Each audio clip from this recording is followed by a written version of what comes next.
And we are live, people. Man, like Rich in the building.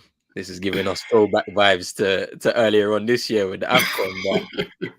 But we got some bigger fish to fry. Obviously, the World Cup starts on Sunday. Sorry, I was on Saturday. I'm a bit too ahead of myself. But on Sunday in Qatar, and obviously today, Ghana released their squad. The Black Stars released their squad for this World Cup coming up. We saw a lot of news last week, though, with certain players missing now, this, that, and the other. But we're gonna cover it all right now. Big up to my brother Rich as well for joining me. You already know what it is. Make sure you hitting that like button, that subscribe button as well if you're new. Hit the notification bell.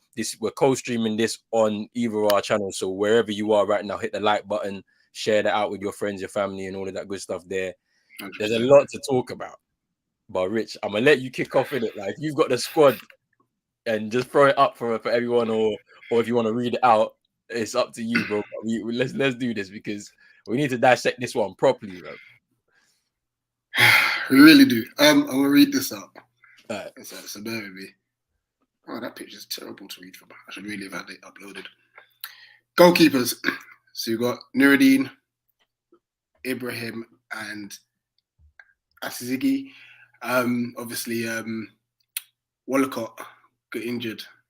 Yeah. So huge loss. I won't even lie, I don't know too much about these keepers.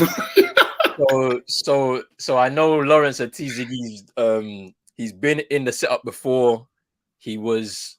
But I don't believe he was a number one. Like, I feel like he's kind of played in the position in qualifying for not just this World Cup, but like previous like AFCONs and whatnot. But he's never been the guy to like handle the position as number one. But he's been around the setup. So the way I'm looking at it, I feel like he's going to go as the number one as of right now, just because of his experience in the setup. So let's see, defenders: Dennis Adoy, Tariq Lamptey, Saidu, Amati, Aido, Jiku, Salisu, Baba Rahman, and Gideon Mensah. Which, you know what? I mean, we're going to chop it up. There's some decent players in there. This is where I'm concerned. Midfielders: Andre Ayew, Thomas Partey, Elisha Rusu, Abdul Samed, Mohamed Kudus, who's had a very good season so far. Yeah. And Kofi Kere. Okay. And the strikers: Afiri, Soa, Fatawu, Bukari, Inaki Williams, Antoine Semenyo, Jordan Ayew, and Sulemana. Yeah. I mean, all right. So all right. So with the keeper situation, obviously there's also another omission, a big one as well. Richard Ofori, he plays for Orlando Pirates, right? He would have probably went as number one had he not got injured as well. So he's injured too. So both of our like near enough 1 and 2, they're both injured now. So we're kind of in that position, which is it's tough. But like, we've seen that keepers generally do well as long as the back line in front of them is good, and they also, I think, rise to the occasion. It's a World Cup, you get to represent your country, so I'm cool on the goalkeepers. But defenders, though, now obviously Tariq Lamptey, we all know about him watching the Premier League. He gets his first World Cup. He took the brave decision to switch his nationality. What do you think we're going to be looking out for him in this World Cup in terms of establishing himself within this team? To stay fit. Listen, we all know how talented a player he is. Obviously injury. He's been massively injury plagued and stuff. And I guess it all also depends on the system we play. Now, obviously, just looking at how light our midfielders are, I reckon we may be playing 3-5-2. Mm-hmm. Which means Lamptey becomes a fullback, which could maybe decrease the amount of defensive work he potentially has to do. We're going to have to manage him sensibly and manage his minutes sensibly, personally, I feel. But because our other options, Dennis Adoy, I'd rather risk. Yo, see, because the thing about Dennis Odoi is that like in the time that I saw him in the Premier League, like with Fulham, that was the last season they was up before this one, right? Like he looked pretty bad, and then obviously he moves to Belgium, and it's like that's his level. You know what I'm saying? And like I'm happy as him being a capable backup. I just don't want to see him on the starting lineup, and I don't want to see him as like even one of the three at the back. I don't want to see him there, like because that could potentially happen, innit? Like if needs be, he might feel I need to be a bit solid, and like Salisu and GQ seem solid as a partnership together, but then Amate has the experience, so they might pair those three together. That centre back freeze, it's not bad though. It's not bad on paper. Because Amate is a bit erratic at times, like I can already see the situation where those three are playing, and then he is gonna feel like Ronaldo, you're mine, type of thing, and start going mad, like, and then it just becomes a back and forth between those two in the game, type of thing, in that game against Portugal. But in terms of what the coaching staff have picked in terms of these defenders, what do you think? Like, what's the overriding feeling with it? Is it pretty balanced, or was there somebody else that you maybe would have thinking to go in there? You know, I'm not actually. Yeah, I think it's pretty balanced. You know, the thing is with left back and right back, they're always hit and miss, especially with the Ghanaian national squad. My main focus was getting the centre backs right, and the three that we've just mentioned, I think can do a decent job if on their game. You know, and I think that will allow us to. We can that can cater for the lack of width we might have at fullback. Yeah. You know, I mean, I know I mentioned Dennis Odoi, but when I saw him against Brazil in that friendly, Vinicius cooked him. It was bad. It was bad. This is why I feel like after that game, they made the choice in terms of their setup to just say, you know what, we're going to go free at the back. Yeah. Because you've got Tariq on one side that you can do. And then on the other side, it depends, innit? Because Gideon Mensah could also play right back, but he can also play at left as well. Like he's pretty flexible. So like you could play him as the wing back there. He's been doing pretty well in Bordeaux. But yeah, it's one of those where like I think they decided after that game we're going free at the back. We'll have the wing backs, and then we should be pretty solid because like I'm just thinking about the threat of Rafael Leao coming up towards one of our fullbacks exploiting space, because that guy is very powerful in the run, like with and without the ball. So it's just kind of like he's the danger already that you have to look out for. Plus everything, all the movement around them with Bruno and Bernardo. So it's kind of like it's a good base to begin with in terms of defenders. I think so, and I think obviously especially against Portugal, what we're gonna hope is if it is Ronaldo playing, because he seems as if it has to be played to him. Yeah. So if that's how Portugal end up playing, that kind of gives us a chance to set up and kind of nullify him and stuff. But like I said, on the flip side, the runners, Bernardo Silva, Bruno, they all make like multiple different runs. Yeah. You know what I mean? And like our concentration sometimes, you know, ain't the greatest. In that game, we're gonna have to really be on point, because we spoke off camera before, right? And we was like, the Portugal game is the one where they're probably the most danger to us, and so we have to be able to nullify their attacking instincts and all of those type of things in order to try and get something out of the game if we can. The Uruguay game is just going to be a passion game. So like we're literally just going to play against them. We're going to fight our hearts out to try and get a result to avenge what happened in the 2010 World Cup. And then you're hoping and that could end up working against us if we're not smart about it, because we can let that go to where it's like, we have to like. Yeah. I mean, I still want Suarez to get 2-footed, but yeah, me too.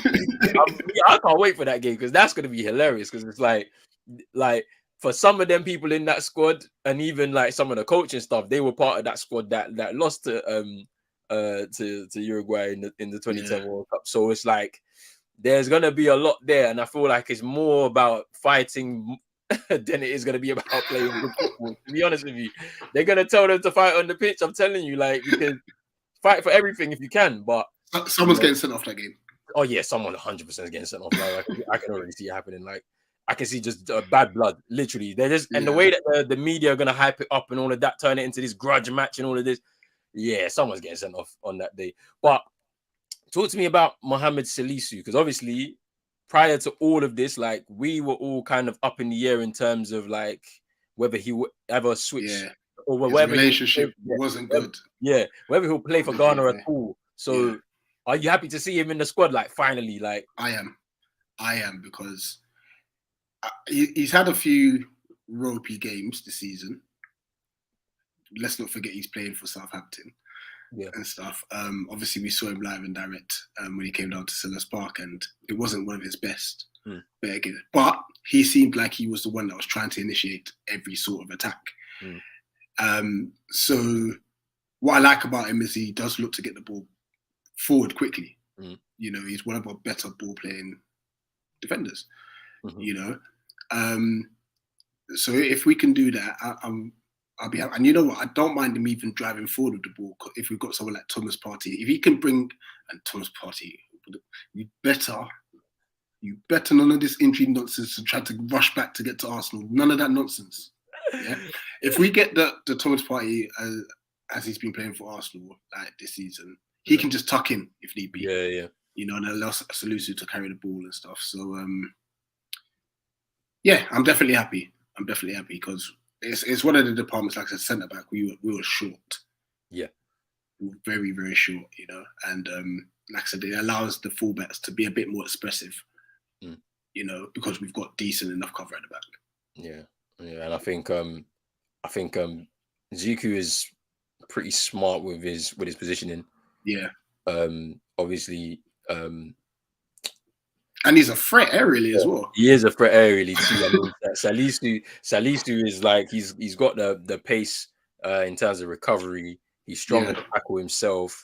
Like, he's a good header of the ball. Like, so it's like, and you can deal with the aerial threat. So it's like he's like a very well-rounded centre back.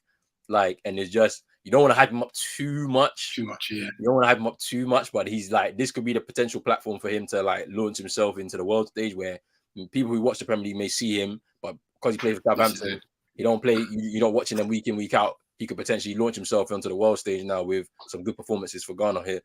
Yeah, absolutely. And all of that.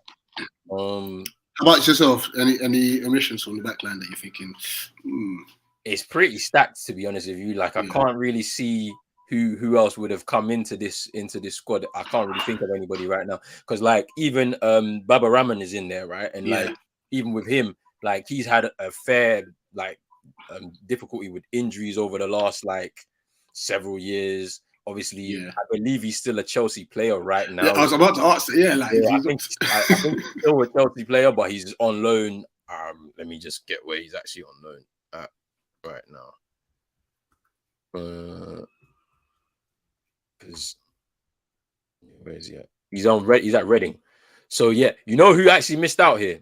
Andy Yedom. Yes, he missed out, and I don't know if it's because he's injured or if it's just because they didn't want to pick him, because he's also at Reading with Baba Rahman right now, and I believe he's the Reading captain, or he was the Reading captain. Yeah, I won't be surprised if Otto just left him out, because he's just made some mad decisions. I mean, we're gonna get into that. Yeah. So Andy Yedom didn't make it, and that's probably the only omission out of the defenders that I can say, you know, is a bit mad, right? So let's actually go into some comments in here as well whilst people are here. Big up NN in the building. Yes.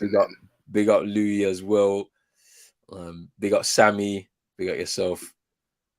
Louis saying that I like Kudus Palace should sign him. He was gonna go to Everton. Remember in the summer, he was so close, and now he's balling out Ajax right now. Yeah. I mean, this is breakout season. I mean, like last season he was bubbling, but he had a few injuries. This season, he's probably going to be one of our key men in this. But we're going to talk about that in a bit. Big up Jordan in here. I said injury team. What's this? What they say there? Get out of here. I mean, we've got quite a few injuries. Yeah, we have to. Especially when it comes to this midfield, we're going to talk about that as well. No Wallacott, or whatever that League Two goal is called. He's not here because he's injured. Relax. Big up Patrick in here. Drizzy already in here. Favoritism in Ghana. Tell me something I don't know. They said in Ghana number one was a BTEC Theo in goal. Relax. Relax. Semenyo. Hey, Semenyo. I can't wait to see him. I'm excited to see him. I can't wait to see him because he's gonna shock a lot of people. I'm telling you now. Patrick Vieira, just get your checkbook ready. We are coming. I'm telling you, he's gonna shock a lot of people. People will be like, "Who's this guy?" You'll see. Definitely, you'll see what he's about. Abedi Pele Jr. in midfield. Please. But we got to speak on this. We're gonna speak on this, man, because it's serious. It's serious. It's a problem. The Nigerians and Ghanaians in my college are friendly beefing. I'm just living life right now. Hey, I don't know why they even talk. They shouldn't even be talking. Nigerians shouldn't even be talking. They're not here. Look, when you go to college, tomorrow, just say, listen, are you in the World Cup? If they say no, say who knocked you out then? That's it. It will just end. How can you hate when you're outside the club, man? You ain't in the club. Why are you hating, man? You got hate. Like, what's this? Looking like a right to dream graduate squad. Relax. Hey, and then relax. What is all of this, bro? I don't understand why. You said they're smoky though. Yeah, and then when you lot go home early now, and then we qualify, bro, we'll be laughing, like I will laugh on every stream, honestly. He said that I saw hella people mad that Jan, Felix offended Jan was left out, but we'll talk about that as well. Salisu dropped a stinker against Palace. You man were there, so you know. Yeah. It wasn't his best. Big up KB in here. Big up yourself. If you're playing against Leon, play Lamptey. This is the thing, is like you got to go 5 at the back anyway. Yeah. Play him at wing back, and then let the 3 centre backs deal with the threat of and the thing about it is, it's even bad because you can't even go 1v1 with them. You can't, because they'll cook us differently. So you can't even go 1v1. So it's a bit mad. I need Ghana to beat Portugal so I can cook that pussy over now. You see Drizzy, this is double pain for Drizzy, because of this Ronaldo interview and all of that. And so you already know. Mad. You got Uruguay in the sweepstakes. King Said. Okay.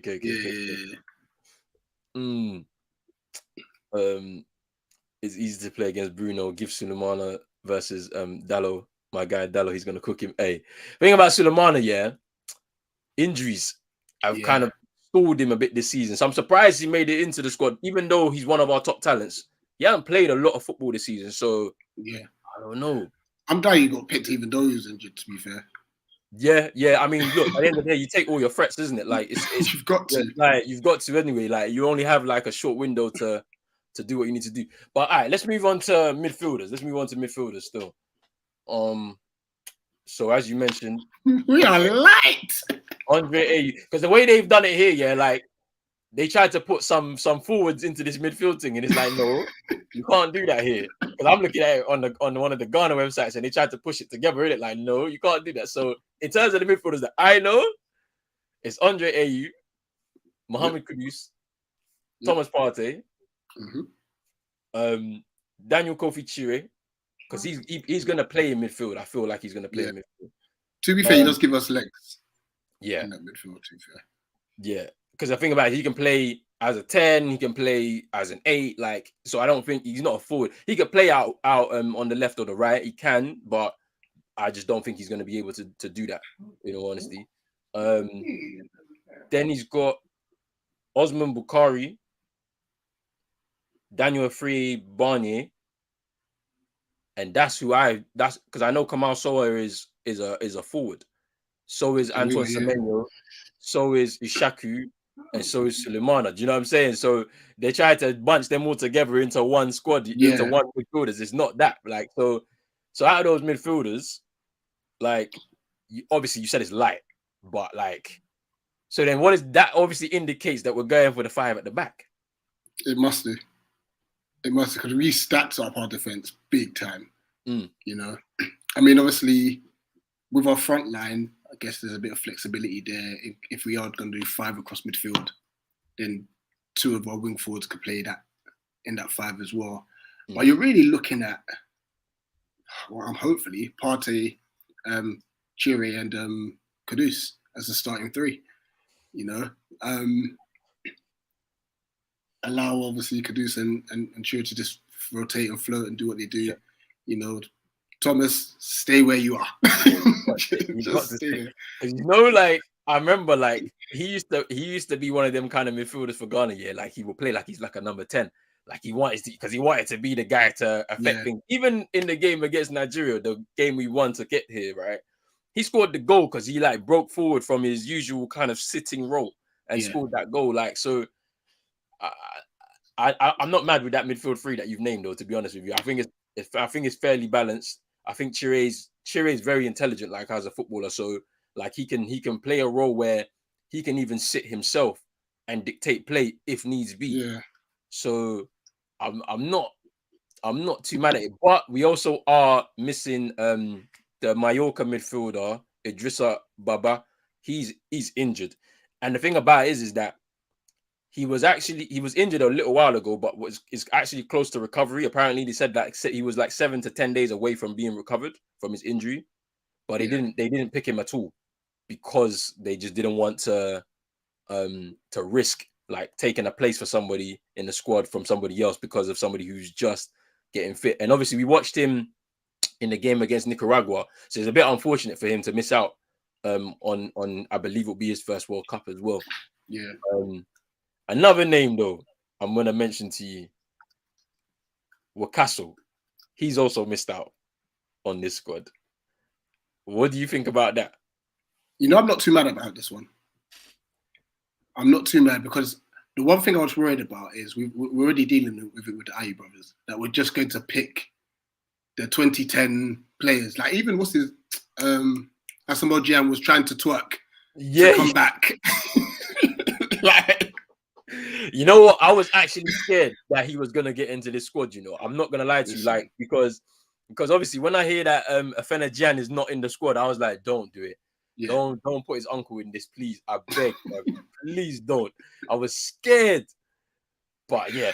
So yeah, like so what do you? So yeah, so you think it's the right choice? Oh, absolutely. Yeah, absolutely. And like when you even think about like you saw that tackle trending over Twitter the other day. Like, is he all right? When Drizzy said it to us, yeah, like I was like, what? Oh, this, and the thing about it is, yeah, like I know people will try and spin it to be like he was trying to injure this player because he was jealous of, you know what I'm saying, not getting any call up or anything.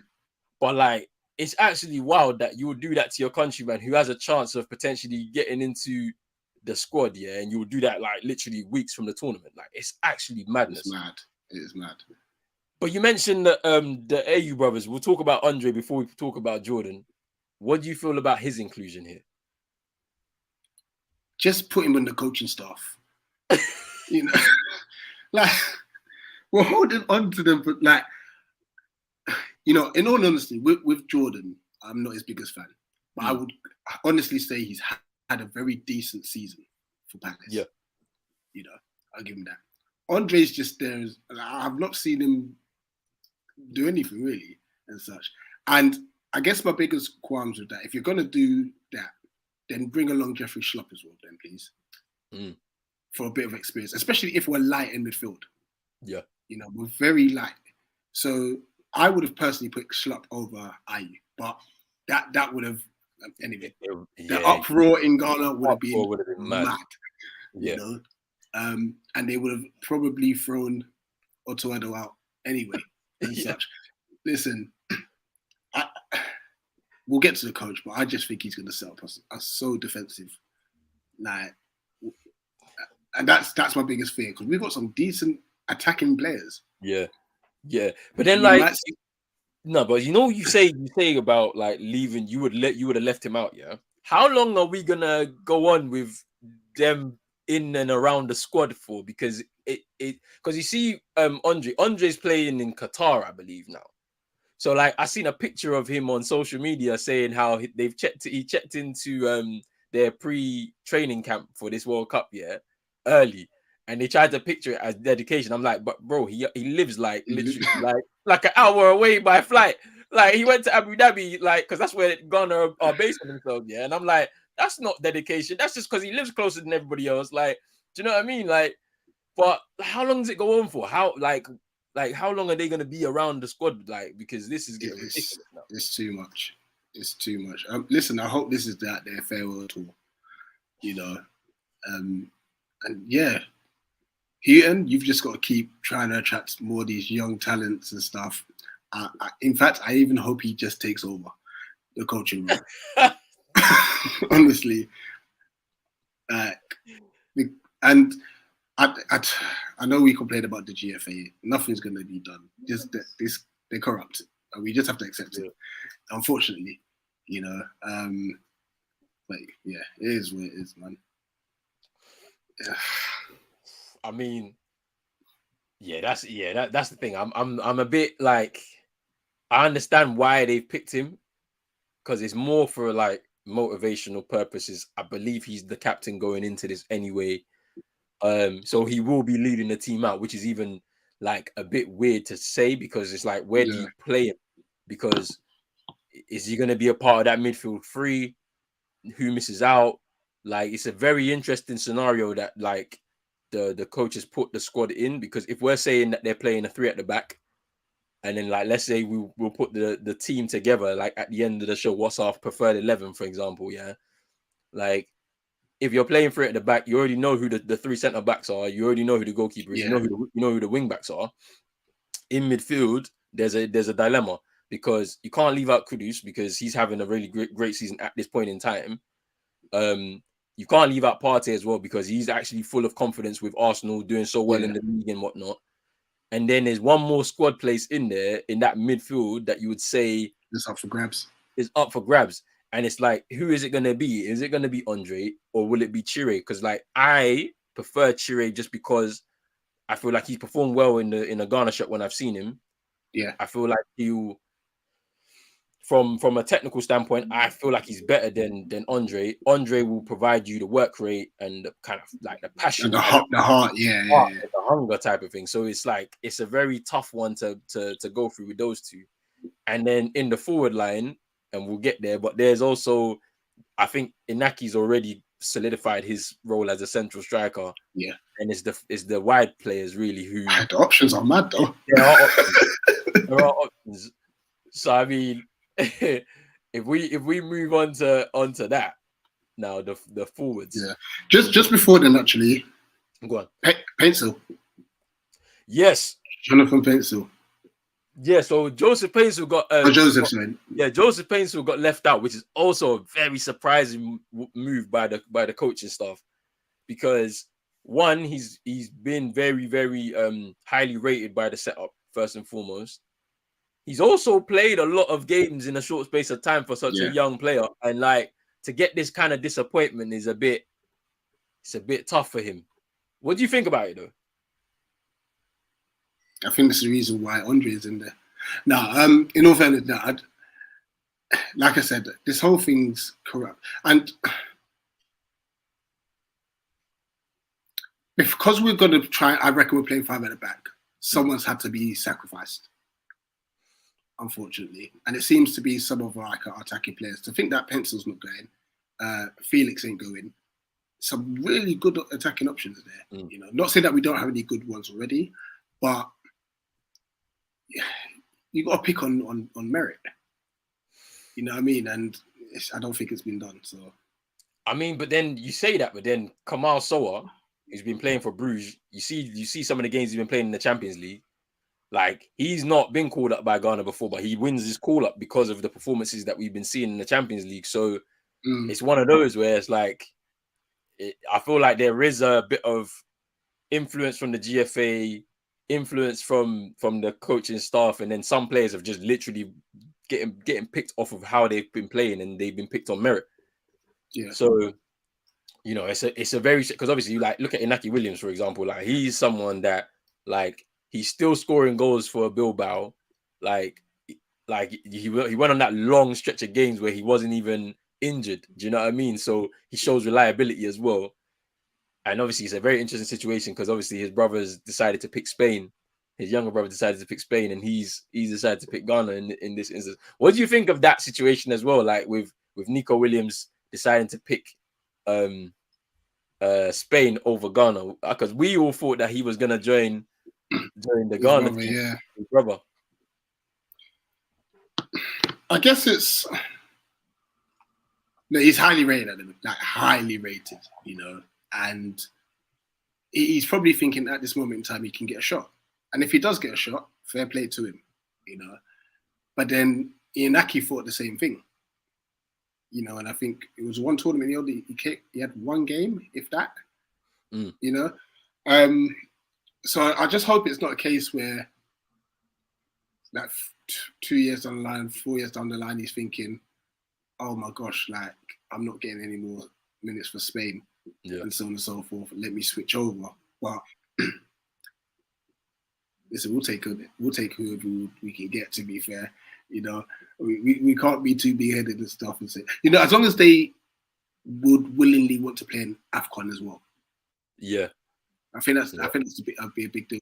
Because obviously, when you think about some of the players who may have got us to this World Cup, they're probably not in the squad too. You know? So it's just about them having like more of a committed attitude to our national squad, because honestly, like the talent that's coming through, you know, and that, you know, I say this across all the African nations, the talent is mad, you know, and I think a lot of obviously the diaspora as well is crazy, and honestly, if we can just sort out our governing bodies, and this is across the whole of Africa, who says we can't go and challenge for major honours in these international tournaments? You know? Yeah. I mean, we're not far off. Like, to be honest with you, we're not far off. It's just the structure needs to be right. Do you know what I'm saying? There needs to be good structure from grassroots level all the way up to the professional elite level to be able to do that. But then you spoke about players in the diaspora and whatnot. There's another player here that we, you know, we're missing out here, and that's Hudson Odoi. Now, what do you think about this situation here? Because remember, like earlier on this year, as the AFCON was going on, he was on break. I think he was for a little bit of time, and he was going around Ghana. He went to a few games, Hearts of Oak games in Accra. He met with the president of the GFA with his family. He met the president of Ghana as well. And there was like a huge welcome for him as he spent some time in Ghana, I guess, over the Christmas kind of period and stuff, right? And like we all thought, okay, no, there was a lot of rumors that he's gonna switch over from England to Ghana, and that there was also the whole talk of he can't wait. He has to wait until November of this year before he can actually switch. 3 years after he last made an appearance for England, and so he can switch. He obviously wasn't playing a lot of football for Chelsea, moved to Leverkusen in the summer on loan to just try and get himself more game time. And squad has been announced today. He's nowhere to be seen. So what do you think about that? Well, he's, according to reports, and this is allegedly as well, obviously we're going to have to find out the full details, apparently he snubbed us, you know, because he's holding out for a chance to play for England, which personally, I don't think that's ever coming. You know, personally. So I can't understand this decision, you know. I really can't. But if he does end up playing for England, fair play to him. Fair play to him. He's got his wish, he's got his dream. But an opportunity to play at a World Cup doesn't come around often, you know. Like, and you got to look at like a player like Jeffrey Schlupp, who's missed all three. I don't think he's ever. Yeah, he wasn't in 14, and obviously I think he was too young for 2010. Yeah. So, and to think that when it was 2014, he was doing all right for Leicester. Was he at Leicester at the time? Yeah, he was. Yeah, he was at Leicester at the time. He was doing okay, and obviously this season he's been all right. Wouldn't say like spectacular, but for what we need in our midfield, he fits the mold. And he's now probably never going to have a World Cup game ever. Yeah, that's crazy. You know? So for obviously for Callum to say, listen, I'm going to try and play for England. Like there's certain ballers out there who can't get minutes. Yeah. Sancho's not going. Yeah. Rashford's only just come back into mode. You know, Grealish is slow hit and miss. You know what I mean? That's a bit. It's not like the England are lacking wingers. In fact, they have too many. They got way too many. You got to think about Sterling as well. Like you're not going to get past him. Raheem is like well and above everybody. He's literally probably like 10th in the pecking order. Yeah. You know. So anyway, that's his decision. Yeah, but like you just think about this whole like this is your chance at playing in the World Cup. Like you're not probably going to get this chance ever again. Like you probably won't, because with you mentioned all the talent right now, but then look at the talent coming through, the potential of even players that could represent England. Because like I know Eze's not a winger, but he could take a spot straight away if he wanted to. I think so, ahead of Callum. And I also think of Elise too. Can Elise represent England? He can, isn't it? So he can still. It's England, Nigeria, and France and Algeria. Algeria, yeah. So as I'm saying, even Elise could potentially take a spot in the team. Like, you know, he could do it if he wanted to. If it made sense for him, he would take a spot over Callum. So I'm not understanding who's advising him to say, yeah, you know, you shouldn't pick Ghana, you should pick England. That's crazy. But yeah, so like that's another inclusive. But then out of those forwards that we've mentioned, right? And I'll mention them again. They're here. So it's Daniel Afriyie, who's a home base player. Yeah. Jordan Ayew, Osman Bukhari, who's playing for Red Star Belgrade. Ishaku, who's playing for Sporting Lisbon. Semenyo for Bristol City. Kamal Sowa for Club Brugge. Kamaldeen Sulemana for Rennes. And Inaki Williams. Is that collection of forwards good enough to help Ghana qualify from that group stage? If we get the chances, yeah. It's nice to have a collection of forwards we can trust and not just rely on Baby Jet. Yeah.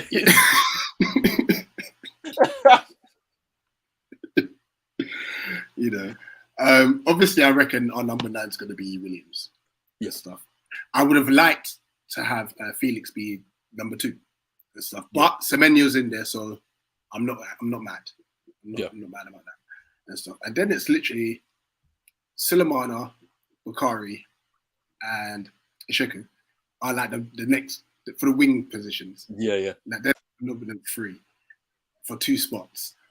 So, like I said, at least then we've also got an option off the bench to change things. Now, given the type of games we're going to be playing and Otto's mindset, don't be surprised if Jordan Ayew starts. Starts where, though? This is what I want to know from you. Like, honestly, because of his work rate, and that's what I said, like, I think Otto Addo's mindset will hinder us. Personally, I think he's going to be the downfall because he's just too negative and stuff. If he just plays a fluid 4-3-3, let us play. If we get knocked out, we get knocked out, but at least we're trying to go and express ourselves. Yeah. I'd rather that than us getting knocked out, trying to get 3-0 draws. Yeah. You know what I mean? But we have to see. But like, I personally wouldn't start Jordan. I think he's a good player to come on off the bench and buy us fouls if we're in the lead, win free kicks and stuff. He's very good at that and carrying the ball forward and such. But yeah, we can't have any of the Ayew brothers starting personally. I think about it, if you was in charge of that squad and you made that decision, but by the time you go home to Ghana, bro, there's no house. There's no house. I'm telling you, there's no house. But yeah, and then saying that's going to be a new record for Reds at the World Cup against Portugal. You can't play both the Ayew brothers because basically you're playing 9 against 3. Big up Jez in here. What up, Jez? Jordan said, what about a Champong? even even in Chinese league, pace and power. And any Chinese league people, I'm sorry, you can't join our squads anymore. I'm done with all of that stuff now. Right to Dream, JMF, and Dreams FC have a lot of people in your squad. Do you think this will help help combat that African World Cup disease of unfamiliarity when it comes to playing together? That's a good question, actually, from Enon. Yeah, like, because a lot of them have come up through Right to Dream, Dreams FC. Like, a lot of them have come through that kind of like system. So they've played with each other at different levels and whatnot before moving on. Do you think that helps? Like, you know what, that could definitely benefit. You know, like you always want to kind of get, especially with a World Cup group, if you end up living with them, you know, for the duration. So it's good that you're familiar with them, probably familiar with playing styles and so on and so forth, and just have that camaraderie. I think it's very important. And you know how it is. The drums are going to come out. We're going to be singing on the way to the stadium. You know, the vibe's going to be wicked. We're going to have our uncle with the Ghana paint and the pot in his head. You know, the vibe's going to be, it's going to be wicked. And I think that's what's going to help us carry it through, you know. And that's what I feel like our football needs to match the atmosphere in the crowd. Yeah, I know what but you're saying. It is not going to happen. It's not, because like, all right, I'll take you back. So you know the game against Nigeria that we played in Abuja, like it was a very negative performance, but it was needed in that situation. In that sense, we needed to be very, very like compact, and like we needed to counter basically. Like, and when we got our goal, we literally sat back and just soaked up all the pressure. Yeah. And like it kind of gives me kind of similar vibes to like what Milo was doing in the 2010 World Cup. So you remember when we was in the 2010 World Cup, how many goals did we score in that group? Like 2 or 3, right? Like it was penalties. Like we didn't score a goal from open play in the group, innit? So like, and so we emerged somehow, right? And then when we got to the knockout stage, then the free-flowing type of football came out, because obviously at that point it's like you have to leave it all out on the pitch, because if you don't, someone has to go home anyway. Yeah, someone has to go home in it. So it's like it is what it is. But do you reckon we could have a similar scenario here? Because this is a tough group. They've said it, group of death.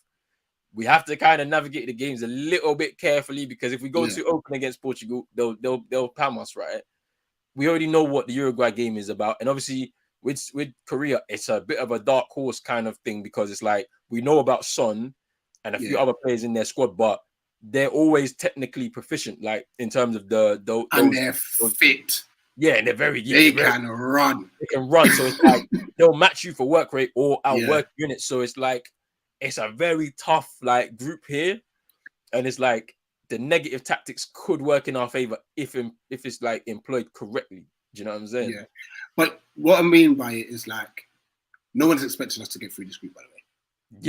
Yeah, 100%. Yeah. We have nothing to lose. Go out and express yourself.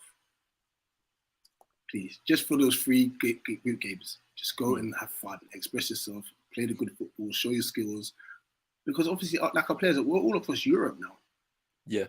You know, and some are playing Champions League football as well. So the quality is there, you know. But then, like you say this though, Richie, and we play up, we express ourselves and lose all 3 games. The Ghanaians are still gonna complain that we lost all 3 games, and then there's gonna be just all this stuff going on in the media. So it's like you kind of have to toe the line, right? Like, but even if we were to qualify playing negative football, they'll complain.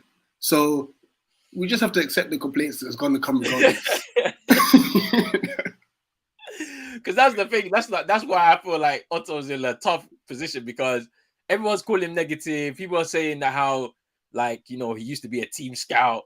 Like we have a real manager in the setup, but he's not the manager.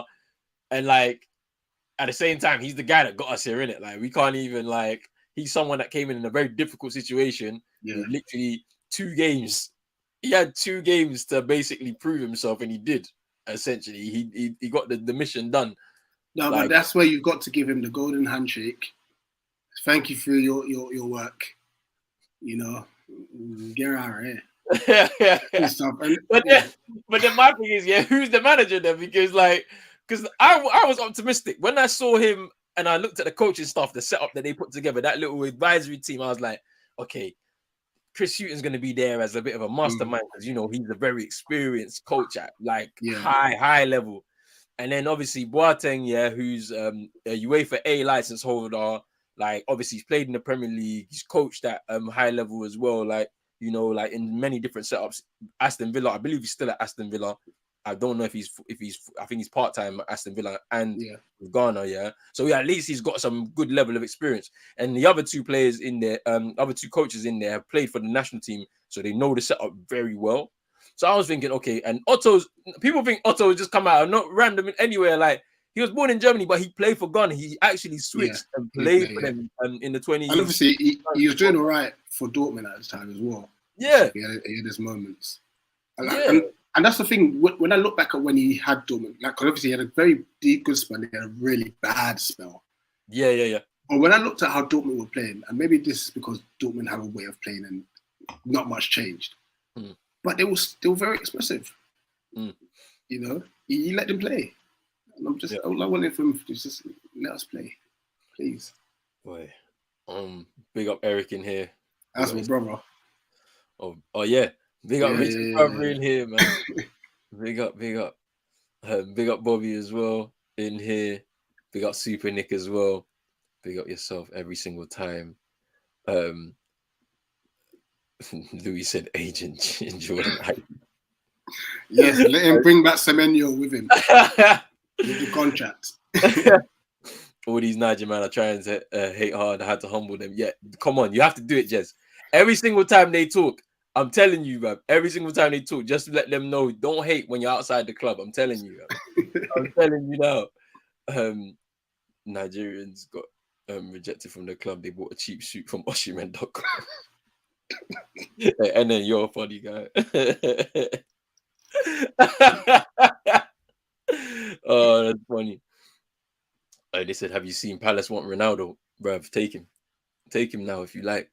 You can have him, you know. That's the best player ever for you lot. If he's paying his own wages, fair enough. Yeah. How Palace us 500k a week? He has to pay for free, bruv. He has to play for free. He has to. So Patrick saying, so which players who aren't injured, do you both think legitimately missed out? So there's one name that we forgot to talk about though. Felix Afena-Gyan. That was a very surprising one for me. I was like, because he's someone that like you think he's locked in. Like, he burst onto the scene with Roma last season. Yeah. He's obviously left Roma in the summer. So what do you think about that situation there? Because that's a bit like, I couldn't believe it. I honestly couldn't believe it. In Italy now. Yeah. What do you think about it? I couldn't believe it. Like, a young player, very young. Still, obviously, I guess people say, oh, he's got time in this side, but he was doing well at Roma at the time and stuff. Obviously, Mourinho was like a bit about him going to like the friendlies and so on and so forth. But either way, listen, young talent, has an eye for goal and such. He's still raw. Still got a lot to work on. But I thought at least he'll be in the squad. If he got no minutes, fair enough. But at least he would have been picked. I can't believe it personally. But hey. But then you see, like, I don't look at him as a striker though. And they usually employ him as a striker when he plays for the national team. I think he's a winger personally, right? But he can be used as a striker. But like, do you reckon it's because of that rawness that he's just like, when you look at the options up front that you could have? Because obviously you've got Inaki Williams, who's a very experienced striker. Like, he's played in La Liga for years. Semenyo's an up and coming striker who, like, you just don't know what's going to happen with him, because like the ceiling is pretty high with him. Like, and I can see him making a move to the Premier League and then lighting it up, right? Then you've got players like, in terms of just that forward line, like, I mean, Jordan Ayew, obviously we know what he can do, but then after that, there's like nobody else that can play that central role. I mean, I know Kudus has played in a false nine for Ajax this season, but he's not necessarily going to be the guy to lead the line and, you know, and whatnot. Like, surely there was a spot for him in here and somebody could have missed out potentially. Yeah. And this is it. It's predominantly due to the fact that you look at that forward line, bare wingers. Loads of wingers. Wingers, you know. So yeah, it's a shame. But I guess look, he's got age on his side, you know. But I don't know. I'm just surprised he didn't get picked. Because obviously, like, what's his name? Daniel Afriyie, yeah. He's one of, like, I believe, how many homegrown players? It's like, I think 2, or is it 3? I think it's 2 homegrown players that have made the squad. And you already know how it is with politics in Ghana, yeah. Like, if we named a full squad of 26 players and none of them was homegrown, it would have been uproar. You know how it goes, Rich. Yeah, you know. Yeah. So it's like the goalkeepers I can allow a goalkeeper. Well, when one of the forwards, you've let 2 major, like, young players home, you brought in one forward who plays for Hearts of Oak, yeah, and it's like, when you compare his resume compared to the rest of them, they don't stack up. So how did he get into this squad?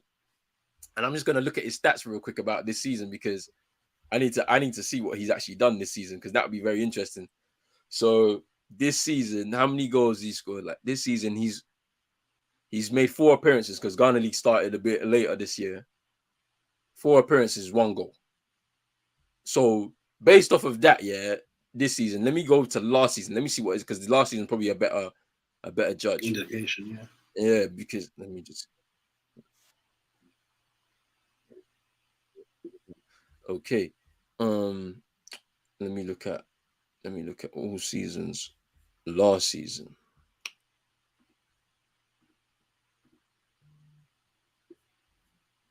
So even last season, yeah, played 31 games. He only scored 8 goals. So it's like, how did he get into this squad over Paintsil and Afenajan? That's what I don't understand. I don't understand it. 31 games, 8 goals. Yeah. This is one of those ones. This is one of them. Let's put them in there because they're homegrown, innit? They play in the country, bro. It's not good, man. That's not. It's mad. But he's there, and if he gets his chance, I want to see something. Yeah, I'm telling you, I want to see something. Now, all right, Sulemana. We mentioned before, there's been a lot of injuries over this last, like, say 9 months to a year potentially. Well, no. Let's call it 8 months to be fair, because he played at AFCON. He did all right. Obviously, he's not had many games this season because of the injuries and that. What do you expect from him? Do you expect him to go straight in as one of the starters, or is he going to be someone that's going to be coming off the bench as an impact? I reckon he will start on the bench. And I think it's only because of the injuries and because we actually have cover. Yeah. In that department. I guess I'm assuming. Well, I know obviously Ishaku nobody plays on the right hand side and stuff. I'm sure Bukhari could do both and stuff. One of them will probably have to sacrifice a position, you know. But like I said, it's just good that we've got options, you know. So if Sulemana doesn't start, imagine him coming off the bench, running at a tired fullback. You know, it will be beneficial for us either way and such. But I hope the most important thing, he's just got to stay fit. Yeah. Drizzy saying that our midfield is the weakness in the squad, from Essien and Apia to Kudus. And hey, respect Kudus though. I'll give you that one, innit? I'll give you that. But Kudus, yeah, he's been doing well this season. Patrick saying the IU brothers can't get serious minutes, can they? They will. Patrick, I'm telling you, they will. You think so? You'd think, nah, you know, this squad is stacked. We've got a good young team and all. No, they'll play. Patrick, think of it like this. Think of like America. It's like Landon Donovan just hanging around. Dempsey hanging around. Yeah, just still nicking minutes. Just taking minutes off a young boy is a lie, bro. I don't want that, man. I'm telling you. Brian McBride back. Brian McBride and all these guys, man. No, I love you, man. Oh man, you need to have Partey and Kudus in that midfield, no matter the formation. I think that would be your strongest part of the team. Yeah, midfield, like in terms of taking control of games, you're gonna need them both in there, like for 100%. Big up Dizzy, and he says that Bukhari needs to play. That's the thing. It's like he's been doing pretty well as well this season, and so he's gonna have to get a chance. And that's the thing. There's a lot of options for Otto Addo. That's the thing. It's like it's lovely to see, but at the same time, I'm scared for the decisions he's gonna make. Because if he makes the wrong decisions, one side of Ghana will be on him, the other side will be happy. If he makes the other type of decision, another side of Ghana will be happy, and some people will be happy. Like he's got a tough job. Patrick saying hope Semenyo does well, but don't need him driving that price up if Palace are seriously interested in him in January. Patrick, I hate to to break it to you. I think if he gets his chance, that price is all the way up. Like it's because it's gonna be tough. You're gonna be competing with some teams in the Prem for sure. Like, and then obviously wherever else may come in terms of options for him. Yeah, the thing with Semenyo is we were gonna sign on him in the summer, but he was just coming back from an injury. Yeah, and such. And we've not had any luck with signing players who have injuries. Nathan Ferguson is one of them. Yeah. So I think the agreement was to go back in Jan. Okay, so hopefully we still get him. Yeah, I think because the thing about it, I think Palace would be a good move for him though. Like in terms of going into your setup, it's not like a huge jump as well. Like in terms of going from Bristol City to like another team in the Prem like that. Like so, yeah, that'd be a good move for him to be fair. And what's good is he's also flexible. He can play on the left-hand side as well as up front and stuff. And obviously, let's assume that Wolf leaves. Then you've got some already made replacement. Yeah. That's actually pretty good. Yeah, I mean, I think the price will go up. Like obviously, Bristol will say that we need a bit more extra cash for this player. Yeah. But he's a World Cup player. Yeah. So if you've already done the groundwork, then it might just be nice for you, man. It might be nice. Tell me who you're referring to here, please. Hey, I want to know who you're referring to here, please. Because I want to know. Who was the topic? Who was the conversation about? I want to know who you're referring to. You know, this is nonsense. If it was Andre Ayew, it was Baby Jet. Oh yeah. When he started doing all the training videos and dancing in the gym and all of this stuff, I was like, yeah. See this? I'm okay. This was 10 years ago, and we lived that period of our lives. We've moved on now. Yeah, I'm saying. What else? Who else? Is that how you treat your goat? Asamoah Drang was trying to talk.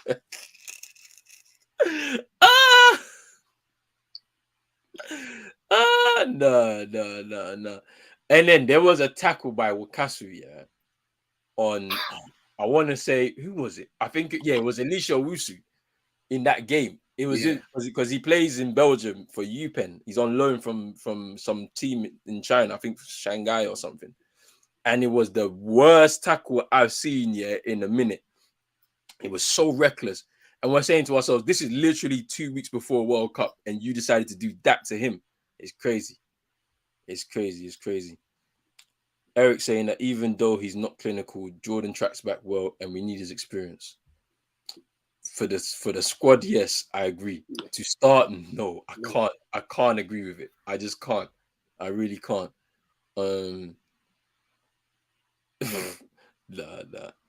Just saying, I think Andrew, this is the last we'll see of him.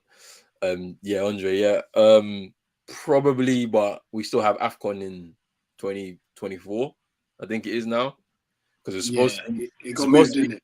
Yeah, it's supposed to be next year, but I think he's got one more in him. Cameroon is in Abu Dhabi as well. Are most teams in this World Cup training outside the country? Potentially. I feel like maybe it's like their pre-base or something like that. I think a lot of teams decided to do that first to build up their climatization, because you imagine you coming from cold Europe, for some of these players, and then all of a sudden you're in Qatar, 40 degrees. Yeah, they can't do it. Free Kongisdorfer. That's another young German-born Ghanaian player that switched allegiances. I forget. Jez, remind me where he plays, isn't it? But he didn't make the squad either, even though he got a call up recently for the last maybe 2 games or something. But yeah, big up Chino in here. My heart supports Ghana, but my head support Brazil. Joga Bonito. I feel like Brazil's my favorite to win the tournament. I feel like they're gonna win it, but it's one of those. Do you man not have faith in Otto Addo? I would trust that bold Dortmund bench warmer at least more than Rust Ahead song for.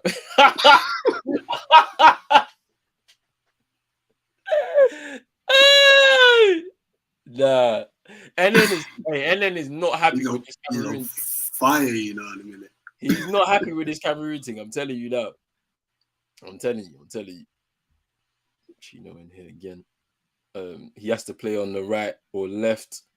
Don't make the younger, faster forwards and midfielders suffer to accommodate Andre and Jordan. Yeah.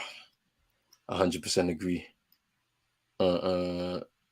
Actually, yeah. I'm gonna just drop this link in here because, like, I know Dizzy wants to say something. I'm sure, like, some other people want to say something. Let me drop this link, bro. I'll drop the link. Whilst we here. Yes. Otto did say paint, so there was some stuff going on off the pitch. Yeah, so like there were some quotes. Yeah, let me read them real quick from Otto because they were questioning why certain people didn't make this squad. Yeah, he goes, as I said. So he said no. He said I'm a person who's very much on principles, and one principle is that I wouldn't like them to do to me. So I hope you understand that I would not like to talk about players who are not in the squad. As I said before, I have reasons on and off the pitch which were all communicated to the players. So it is between me and the player. For me, that is it, and they know why they're not in the squad. It's very difficult to understand from the outside, but it's not good to talk about a player when the player comes back to me and says he says this and he said that. We talked and they know the reason why they're not in the squad. I'm very sorry. I don't want to go inside that. You know my principles, and maybe you want to suggest, but they know why they're in the squad. What do you think about these quotes here? Because like he's very like straight with his answer here.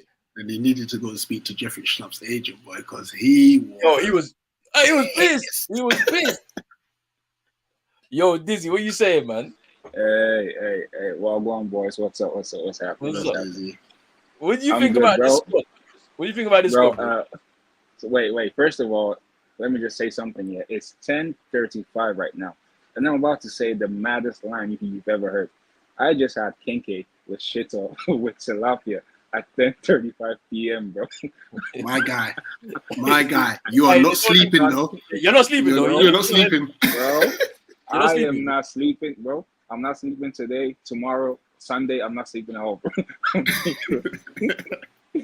But yeah, bro. The squad, right? Listen, like, I heard something today on a space with some of the like top journalists from like Ghana today, and they said that because I was actually pissed off that Painstill was not in the team. I was pissed off because he was one of the players I was actually looking forward to like seeing play. Because like this season, I've been keeping an eye on him, and he has actually done well, very well. So I was actually looking forward to seeing him play. But then I heard the reason Painstill wasn't selected was this is probably going to piss you people off. It wasn't Painstill versus Jordan Ayew or anything. It was Painstill versus Sulemana. So the manager had to pick between Painstill and Sulemana. And that doesn't make sense to me because those are literally two of our best young players. Why are we putting them against each other when we have players like this is not me trying to draw him out, but what's his name? The guy who plays for Sporting. What's his name again? Yeah, him. Look, I think he is a talented young player, but right now, like he is too raw for me, and I think Painstill is better than him. I know, like people can say Painstill is like he is more of a left winger, but I've seen him play on both wings, and to me, he brings more than my guy. Yeah, so exactly. Just exactly. So like that doesn't make sense to me. But overall, I saw people having meltdowns over like the team or over the squad. Personally, I don't think the squad is that bad. I actually think if the manager starts the right players, and when I say the right players, the team shouldn't have those two brothers in there, bro. That's what I mean. Those two brothers should not be in the team. If he plays the right players, I think we have a very. I'm not going to say we're going to make it out of the group, bro, because bro, I'm like, let's be serious here for, the for group 1 is tough. second. Yeah, but we could actually like put in a very good performance. But I'm actually not pissed off at the team overall.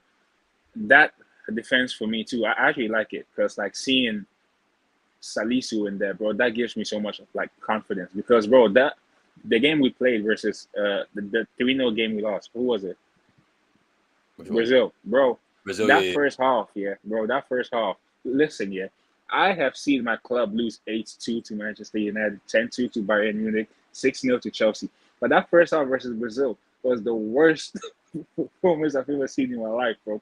But what kind of gave me hope was that second half when we brought on Iñaki Williams, Salisu, Lamptey. We actually looked better. Like it was more of a 50-50 game in that second half. So that kind of gives me hope.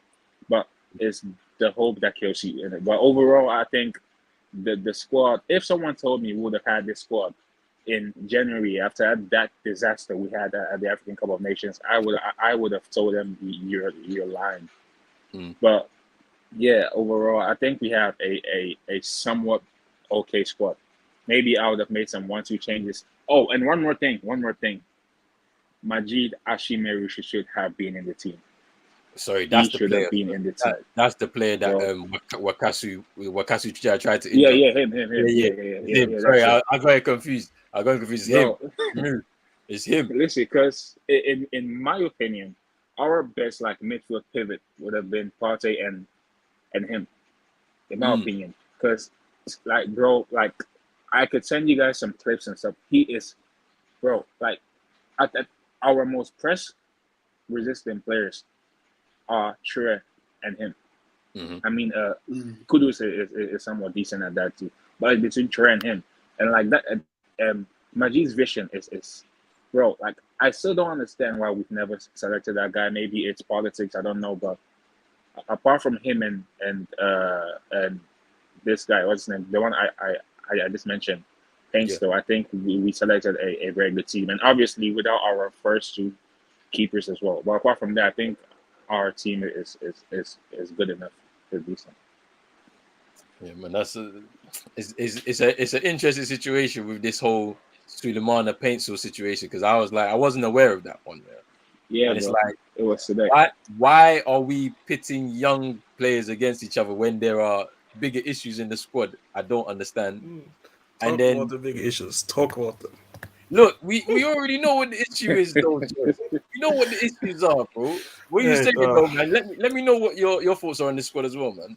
Like if you don't laugh, you cry. That's what they say, isn't it?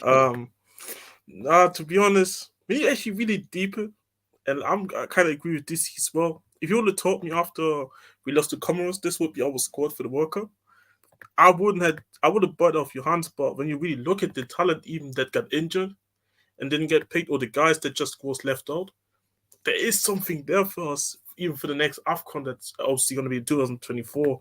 And when I look at the squad right now here as well, to be honest, I like the options in the defense because do we want to go with a back three and have then maybe Lamptey and Mensah as our wing backs? Or even I seen Lamptey play. Did Lamptey play left back for Brighton the other day against Arsenal? Yeah, I think he did. Well, yeah, so like I swear he did.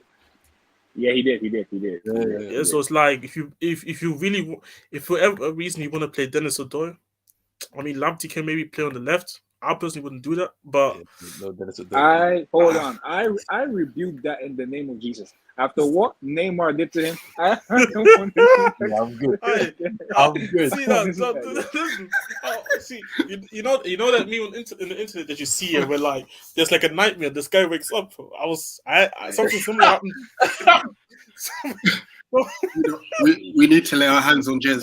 We need to lay our hands. I believe in the name of Jesus. Amen. Because like something similar happened to me. Because like I was just dreaming about how Rafael Leao was gonna cook him. Yeah, you see, this is what I'm saying. That first game, Rafael Leao, yeah, I'm good. We have No, to make I sure was it's like, solid. it's not looking good. So I kind of heard if he played the back three and just have Lamptey playing as the wing back, like I just kind of Dennis Odoi out there. Like I swear he even said he doesn't even feel like he's gunning also. So I don't even get why he's in the team. Oh, But is that what he said? I swear it's was some point something similar to that. He doesn't even feel Ghanaian or some shit. But to be fair, Inaki said it. But at least Inaki is actually a good player. Like Mm. Odoi, man, I don't know. But I actually wanted to ask you guys because how do you guys feel about the goalkeeper situation? Because I missed obviously the I was stream earlier, just about and to ask obviously you that as well. yeah. We've seen very light in that department. It's unfortunate that Wow. both of our first choices basically are out of it because like Look, because Ofori is like the most experienced, right? I that's think, my guy, bro. That's my guy. That and was my obviously guy. he's playing for Orlando Pirates. Yeah, then obviously Wallacott. I didn't know he was injured. I just seen it like now It he's was a last minute thing. yeah, but like even with Yeah. him, it's like I wouldn't have minded if he missed it. Not to say that he hasn't performed well in the Ghana shirt. It's just I can't like he's dodgy, man. He's dodgy. when he I don't know where he came from. This is why I don't understand. All of a sudden, the Ghanaians picked him out of nowhere when he played the 2 qualifying games Light before. skin tax, bro. That's what I'm Light skin saying. tax. That's what I'm saying. You know how like the GFA they pick some random players sometimes. Like if you remember Kwesi Appiah, the striker. He was playing for like remember him? He was playing for like one Cambridge or something like that. This is like maybe 2014 or 15. This guy came out of nowhere. It's the same thing. No, And bro, simple, like because like Respect the Palace graduates. Yeah, to be fair, he's a fan. but yo, you see with the keepers, right? I've actually been talking about this with Darren and Jess for like months now. Because in my opinion, Richard Ofori and Ziggy as well. To me, they're our 2 best keepers. Because with this guy, this light skinned guy, that's how I actually call him. Because he actually pisses me off. This light skinned guy, yeah. I see 1.5 man. Bro. 1.5. Listen. Bro, look, like he doesn't fill me with any confidence at all. Like whenever I see this guy as our keeper, bro, like he doesn't command the penalty box enough for me. His distribution is not the best. His shot stopping to me is poor. It's very poor. So like seeing him in the net, I'm like, bro, if he started versus Portugal, we've considered 2. Like just there, we've already considered 2 goals. And right now, it doesn't really like the guy I kept saying needs to start is my guy, the one who plays for the Pirates, him. Yeah, But because in my opinion, bro, he is our best keeper. I don't understand why he hasn't been playing. Because in the South African League, he has been goalkeeper of the year for the past 3 seasons in a row. That's how good he has been over there. His distribution is not the best, but bro, we are going to play the nastiest low block you ever see. I don't need no sexy passes. You get the ball, kick it long. That's what I want, bro. That shit. No, like it's gonna be disgusting. You're actually killing Rich's heart right now, bro. Rich was talking about we need to express ourselves. Hey, you know what it is, bro? He needs we're playing he needs to listen to harsh reality noises, bro. Like it's not looking good. And bro, and look, yeah, and this is what is kind of pissing me off too, because I know we're going to play defensive, yeah, like we're very defensive. That's why I'm pushing for players like Painstill and the other guy that was what's his name, Painstill and Sulemana and that, because these people.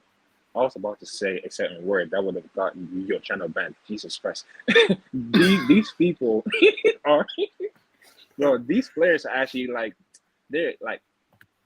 What is the word I'm looking for? They got something about them, I would say. They're transition players. Like they get the ball, oof, they're gone. But they're probably not going to start, and that's what's pissing me off. Because I'm going to see man like Jordan, play that kind of ball, bro. That's what I'm going to see, and it's pissing me off. And look, no offense, I know. You didn't even think about this, bro. Jess, I have come on their channel and let me rant, yeah, because I know how you're feeling, bro. Because like, bro, bro, just before listen, you yeah, continue, bro, I just need to say, bro, because like, this is what pisses me off the most. Because I know we all know we're gonna play defensive, and bro, we're gonna have Ancho in the corner. I'm telling yo, you. bro, do you know who I Bro. actually blame? Abedi Pele. I blame this guy. This I is blame him your too. fault. You have put me through this, bro. Your two sons have taken my joy away from football. I blame you for this. Bro, this guy should just have some daughters, fam. I'm tired, bro. It's mad. I think he's got one daughter though. Still, he's got one daughter. Yeah, Everybody else, she should have three. all the sons are footballers, bro. That's why I know. She'll make the next AFCON as well. Bro. I kind of, but I get really shocked that I feel like Gian didn't made it because this he told me earlier, and I kind of didn't know as well. Like he only has like one goal all season. It's like he has been terrible this season. He has been very, very poor this season. Very poor this season. One thing I do say as well is I don't want to be harsh, but I'll be so real, bro. I said it in the chat already. Like the guy has the first touch of an elephant. Like I think Lukaku has a better first touch. Like it's not looking good with him. Like You know what? he has just to develop his game, and I feel like AFCON is too much. Not AFCON, sorry. The World Cup is too much pressure for him now. So I'm not even really too mad that he's not going. The thing about it is that I thought the move for him from Roma to Cremonese in Serie A was a bit strange. Like, because if you're gonna need someone to develop your game, why are you not staying with the elite level coach, bro? Like, you know what I'm saying? Like in that setup, instead of going, because I understand he's gonna get game time, but like that team's not gonna do nothing in Serie A this season. They'll probably get relegated. I don't even know where they are in Serie A right now. They'll probably get relegated, and he's stuck. 19th, I think. No, I'm saying, so what experience is he gonna get in a relegation battle that much in it? Like, I understand adversity, but what else? Like, I mean, other than game time, really nothing, to be honest. Because like for me, especially as a young player, like the question is like, in my opinion, I felt this was very strange. Maybe something happened in the Roma camp over that felt like let's sell him and just like, because I felt like he should have just said, you know what, I want to stay, but let me go out on loan in the Serie B, because I think that's for me. That's even a better league for him to start off. I think the first division is just not his level yet, and he should just develop in the second. And there's nothing bad about playing in the second division and still, because you can at least go improve yourself. You can improve your game. You get the game time. You're not always in the dogfight now with with the team that he's on now. And I know for a fact that Roma got affiliated clubs as well in the Serie B, where like he could have just loaned them to that team, and those teams aren't the baddest team either. That's the thing. You'd rather put him in a promotion battle with a team in Serie B than to put him in a relegation battle in Serie A. Yeah, 100%. You know what I'm saying? But do you think that it's a big loss to the forward line or not? Like, do you think that we just got way better players than him, to be fair? I think, for me personally, I was social. Like I already said in the chat, I think Ransford, I think he's better. He is right now better than him, and I'm more disappointed he didn't make it, because I feel like, again, if you're gonna play defensive and trying to counter-attack, he's also another guy that has pace on him, and he's a good finisher as well when you give him the chances as well. And I feel like it's important for us to be good on the transition, considering as well how good our opponents are. Other than Korea, Uruguay and Portugal gonna have monster defenses with good DMs as well. So I feel like we need to pace it if we want to be defensive. If we want to express ourselves, then even still, I feel like Gian, I still think it's a bit too early for him. Like I really feel like he just needs to develop by the time the next AFCON comes. Like obviously most likely his team's gonna get relegated as well from what I'm looking at right now. So I want to see how he does next season in the Serie B, to be honest. But I think it's just too early. Yeah. Boy, I mean, all right, we're gonna do this real quick here. We're gonna see if we can do a first 11 and just pick one. Yeah, bro. Let's go, bro. I'm down for this. We can do it. I mean, Siggy go, I think, for me. Let's pick it, because like this is gonna be interesting. Let me just zoom in a bit on this. Wait, back three or back four? What do you What guys? is it? See, me personally, I would play a back three personally, but I'm not sure what he's gonna do. I mean, so far he has played back threes in almost in the Chile game, the Brazil game, and wait, to be fair, the Brazil game he played a back four in the first half, and Yeah, then and then he changed to a changed to back this three in one. the second half. So the back three has been his go-to, like, for almost at every game he's been here. So Yeah, I would do the back three then. You say back three, yeah? Yeah, back three then. Yeah. But why don't they have his name? Yeah, there we go. To be fair, with that site, it's so hit and miss. Yeah, I know. sometimes. It's a bit hit and miss, isn't it? Obviously, centre backs. We already know which three are going in here, man. Yeah, No debate. There's no debate here. Like, so obviously, If anyone else that makes it somewhere in the starting 11 in the first game, I'm gonna be very shocked, to be Mate, honest. Salisu, Jiku, bro. That's it. There is Literally, no one else. literally. There is no one else. you know what I'm saying? There's no one else at this point. I look at like, bro, like, it's, unless they want to play some left back at like centre back, some nonsense. Nah. But no, Yo, it's but very straightforward.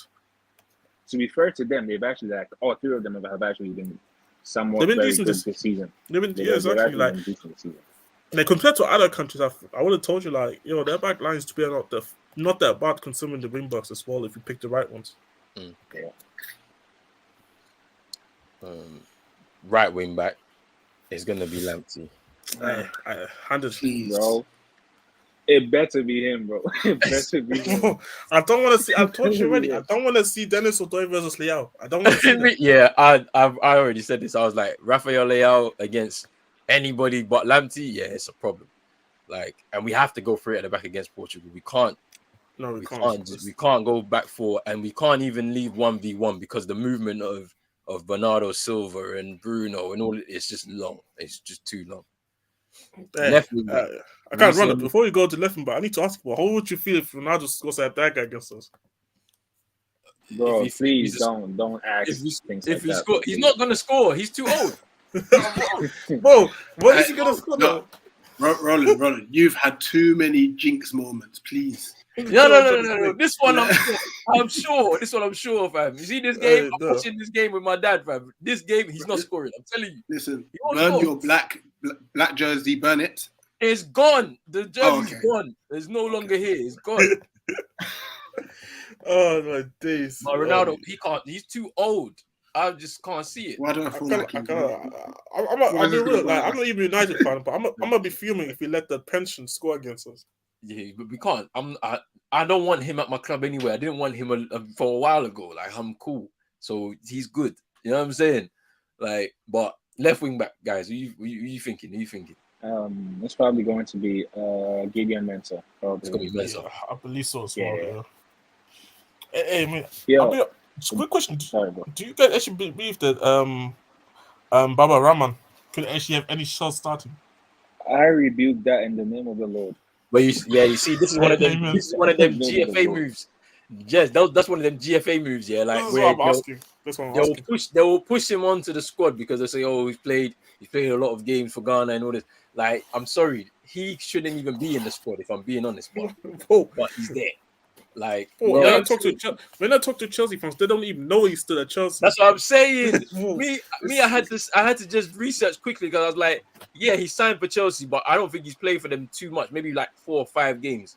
But he's been on loan since he's been there, and he's at Reading. He's at Reading. That's what I'm trying to say. Like, Hey, yo, wait 1 second. There's one thing we haven't spoken of. And since we're going to be playing like counter-attacking football, we have to take our corners seriously. And I swear, we take the worst corners I've ever seen in my life. Bro. It's so We take bad, the bro. worst corners I've ever seen in my life, bro. You know what I'm happy about though, this year? Like, lucky we're not in the group with like Brazil or France. Like, if Brazil and then you had like Rafinha and Vinny on the counters, literally when we take one of our shitty corners. Oh boy, imagine it, bro. Kylian Mbappe go against after our corners getting fulfilled again. Yes, you are actually getting it wrong. They cannot counter on our corners because we kick the ball straight out. Because they cannot counter on our corners. Bro, you choose for, but like the scenarios already that I can see, but like No, what? Just take. You know what I would do is just take the what's it called short corners. Or I don't want to see any headers, bro. Yeah, Into that's the the thing. box. Even though that there's some height and some aerial threat from Salisu and Mate, but like I haven't seen a good Ghana corner in a minute, bro. I can't lie to you. I don't remember the last time we scored from a corner. I can't lie. To you. Literally. I don't remember, bro. All right, free in midfield. Who we going for? Who we going for? The three I have. Obviously, Party's going to be. Partey's obviously going to be in there. We know this. I think Kudus as well. I think Kudus them will be two. in there. It becomes a bit sticky. So Kudus as well. Yeah, like. See, but that's the thing, though. Are you going to put? Is he going to put Andrew in there? That's the real question. Is he going to put him there, or is it? I prefer Chire in there, but Me too, bro. Me too. Yeah, I would prefer him in there, but I already know that it's going to be an Andre Ayew. I'm putting Chire in there though because. Thank you very much. Yeah. Thank you very much. Yeah, I agree.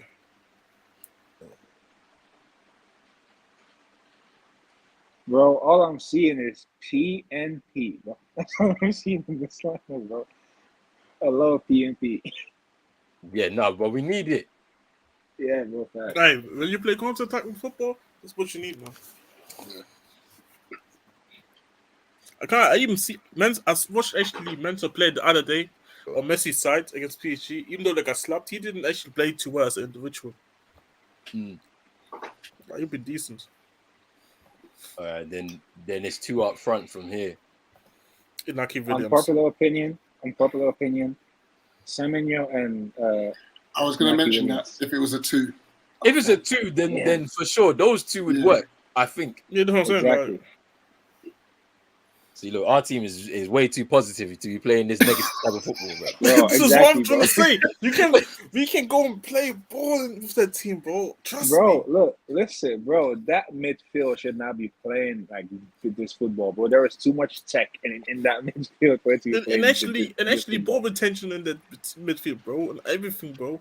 Like, it doesn't maybe much like Portugal or even Uruguay's midfield, but bro, it can go and play. This team that is way too positive, team, bro. This is way too positive, bro. That's a good team. That's a good team, bro. And I guarantee you, that it's not gonna happen like this. I guarantee you. I'm putting money on this because it's just not happening, bro. This is not happening. Bro. This team. I need to. Do you know what formation we're gonna play? We're gonna play this formation that Tottenham played the other day. Where it had like eight defenders. Yeah. Hey, man, so I'm telling you, bro, we're gonna play that. We're playing the what's it called? 901. 901, boy. That's crazy. This team is way too positive to be playing this negative type of football. Yeah. Let me correct that. It's 910. 910, boy. Literally. And yo, bro, you see with this team as well, yeah, bro. Like we can bring on Sulemana, Bukhari and stuff, bro. This team is too good to be playing this style of football, bro. It's actually too good. This is probably on paper our best team in the last like 3-4 years, bro. 100%. On paper. See, one thing I do say is like we did had a lot of Otto didn't have a lot of time to go and integrate some of them players and actually trying to bring a game style to the team. But even then, I still felt like you can do something with this team, even with the little short amount of time. Because these guys are not bad players. Like I get that they may need time to understand to play a more positive style of play from a manager, but I don't think they're also this bad to taking that long. Like I think you can have quick sessions here and there in the beginning, and then obviously after the World Cup, you really starting to implement the system. Players play more often in it, and then in the future, something can be really there. And considering players that was left out, players that got injured, players who we say even are on the come up, I'm really seeing something here. I really do. The problem is, you see, like with Ghana, like there's not really been much like continuity like over the years. Like so, every like major tournament we see, there's always somebody new coming out of nowhere, like random players and stuff like that, right? And it's like you don't give enough time for some of these players to settle. So it's like, see how when in 2009 a lot of that squad they moved from the under 20s into the first team, and then they became a large part of that side. Yeah, I don't know if that's gonna be the same case. Like, so because there'll be a lot of pressure from the Ghanaians back home. Yeah, saying what about this player in this league? What about this player in the satellites or whatever? Right? Why are they not gonna make it into the team? But then there's too much pressure from the other side saying that, hey, we need to take advantage of all the talent that we have right now. And it's like, I don't know what happens in 2 years' time. Because in 2 years' time, yeah, if some of these players don't perform well, they'll be lost. They'll be lost. Like, it's just strange with Ghana. I don't know what it is, but yeah, I hope that this can be the team, but I doubt it. I can't see this team being it. Nah, like, but actually, you know what? Let's actually add the players we think are not going to be here starting, and Let's actually not going do to that, be. bro. I mean, yo, like, I just want to prepare you guys for the reality. Like, I don't want to do that. Just, I'm telling you, look, when you that really first don't. when that first game comes down and you see the team sheet, yeah, and then you start seeing names you don't want to see, you will probably turn the game off, bro. You won't even bother to watch it. I'm telling you. Bro, all I'm saying is, if there's certain individuals, bro, like I have the Ghana flag literally hung up right now. If there's certain individuals I'm seeing in the first game, I'm telling you, bro, that Ghana flag coming down, man. Like, I'm watching the game, but I don't want to see the flag because, like, I'll be real. We have players, bro. Like, this so kills people. That team is better than our team. Like, I mean, Tottenham. That team is better than Tottenham, bro. Like, we would be confident with that team, personally. Boy. Oh no. All right, cool. We're gonna wrap this up, yeah. But hey, for all of you lot, let me know, yeah. What's your predictions for Ghana in this World Cup? How far can we go, or is it gonna end in the group stage and we crashing out? I mean, who wants to go first? Like, we're gonna go through with 4 points. 4 points, yeah. And how are we doing this, Rich? Bro, my common sense. Dizzy left, bro. Dizzy dipped. I see that. Oh no, it's not looking good, man. It's not looking good.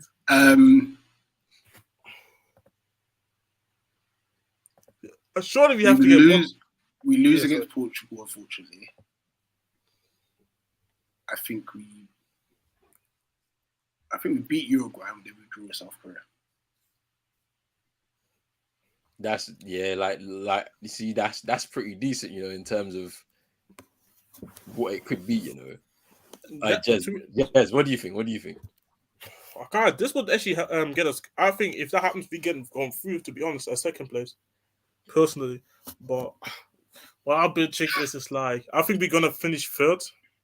We're gonna lose to both Uruguay, and I do believe we're gonna lose to Uruguay. I do believe we lose to Portugal, and then probably we may get a win against South Korea. This is my prediction. I mean, there could be a choice, but like, see, the thing is, all I'm saying is, don't. I know I'm being obviously in the chat. I said like, they're not the Niger boys and girls, man. They can't chat to me, regardless what happens. But don't finish fourth. Don't go out there and embarrass me like you did in the AFCON. Don't finish fourth. 0 points, no goals scored. Yeah, like -8. Yeah, you see, that's the key here, isn't it? Like we can't be embarrassed because we fought so hard, to get into this World Cup. To go back home embarrassing fashion, I can't do it. I can't because the thing is, I chatted too much after the qualification. Like I was too gassed, and the receipts are out there from. Like I can't run no more. So for me, it's like at least finish third, and don't. At least don't come pull up there and don't score no goals. If you don't score no goals and the goal difference is like -8, 7, and we finish in fourth, I'm sorry, it's not looking good. Yeah, I think with this defensive way that we're going to be playing, it's literally going to be very meaty, the ball. Like the football's just going to be so meaty. We're going to be on the counter. Portugal's game is a tough one. I think they're going to beat us, if we don't nullify Bernardo Silva, Leao, Bruno, who's in form right now. Like, if we don't nullify these guys, we're in trouble. Forget even the attackers, bro. When you have Cancelo outside the box, Cancelo, Cancelo, and then obviously Dalot's been doing really well. But then obviously, I don't even know who's going to start at right back because they could even put Mendes. It's going to be very interesting. Mendes there too. Like their fullbacks are stacked too. So it's like yeah, it's an interesting situation. Like that is a key game. If we don't get a good result in that game, we probably crash out the tournament because that one it could be difficult. Uruguay game, I'm saying Ghana are winning. I can't see us losing that game. No way. I'm telling you, if that's the only game we win, that's the one I want us to win. I'll be happy. I agree. I would take And it game means that, home. and it means that Uruguay go home as well. I'll be Do happy. you know what I mean? I'll be happy with that. If we I beat agree. them that day, I'm happy. If that's the only win in the World Cup, I'm happy. I don't care about anything else. You can say what you want about us. Uruguay game, beat them, and that's it. I'm good. The South Korea one is a bit of a tough. It's a tough one because it's like Rich mentioned it earlier. These lot, they're very fit, so they'll match you for work rate, or they'll probably better you for work rate. They've got that secret weapon in Son there who always scores for South Korea. Like he's just that weapon. So it's like that's a tough game to call. And it's like, imagine we beat Uruguay and then we draw that game and we go through, like Rich said, with 4 points. That's a dream scenario, I think. If we're being totally honest. Or it could go the other way and Suarez scores a praise or a hat trick on us. If that ever happens, yeah, fam. If that I'm not that going happens, to that week. I'm sorry. Ghana, you have to disband the whole thing, bro. Just disband the team. Just disband it because it's like that's double embarrassment. At least you know what it is here. I don't want to see no promos, no like hyping up this game because like I'm just nothing. Like when it comes to the game, I ain't gonna be like, yo, we need to do this revenge tour and that. Like, I'm not gonna do this whole Salah thing with Madrid and just end up losing. Yeah. You see that? Yeah. I don't want to see no promo, nothing like that. Yeah, bro. They just got to win that game. I don't care how they do it. Just win the game. Right. You know what? Just do the same thing that we did to who was it again? Cameron? Just do the same. I don't care, bro. I don't care. Like just win. Let's go win. Man said off topic, but MVP. Yeah, I know Embiid put up some points yesterday, but it was mad. It was a mad one. So did AD though. And then saying you man are getting touched the bottom of the group, just like AFCON couldn't beat Comoros, but you think you can beat South Korea. Beat you can do is end Suarez's. The best you can do is end Suarez's career. 1960s tackles only. Relax, bro. Relax. I think we're gonna beat them. I don't know about you, and then your team. Wait, there's a bit of trouble, bro. It took you, bro. You have got 2 official kits, bro. 2 official kits that they launched, bro. Who's this team? Cameroon, isn't it? Cameroon. Oh, okay. Yes, it's a bit. Yeah, it's a bit mad still. But yeah, hey, it's been a good reaction. Big up to my brother Rich, as always, for joining. Rich, let them people know where they can find you, and the team and all of that. Yeah, find us on England football. Yeah, let's just say we're glad that we're having a break from Palace, man. Yeah, that Nottingham Forest defeat 1-1. But yeah, we're here. Obviously, we're going to be bringing you, obviously through Pros Only Sports, bringing you the World Cup as best as we can as well. So look out for that. And yeah, just come vibe with us, similar to like we did for AFCON, man. Yeah. Should be a good vibe in it. Like over this next month, a bit of breakaway from league football and some international football in a bit of a weird time as well. So yeah, it should be interesting. Big up Jez as well for coming in here, just talking a bit of Ghana with us. Hopefully Ghana get some victories or something, get out of that group, man, because we need it. We need it still. But big up Jez for coming through as always, bro. Nah, I appreciate it, man. Like, because both my parents went to Ghana, innit? So they're over there for holiday, yeah. So they're gonna be still there over the World Cup period. So I hope they don't embarrass them. I hope they don't embarrass the country, man. And make my dad angry in that. He's a big Ghana fan. He's a big Ghana fan. Come on. Dizzy just said he had to cut, but 4 points. Suarez is gonna hold it and 1-1 with Korea. This is what I'm saying. That's the only scenario we can see. Beat Uruguay and get a draw against the South Korea. Yeah. And then you're basically through if that's the case, innit? Like, to be honest with you. So we'll see what happens there. But yeah, big up Dizzy as well for coming through as well. But yeah, wherever you're watching this, guys, make sure you hit the like button, subscribe button as well. If you're new, hit the notification bells on both channels, wherever you're watching this right now.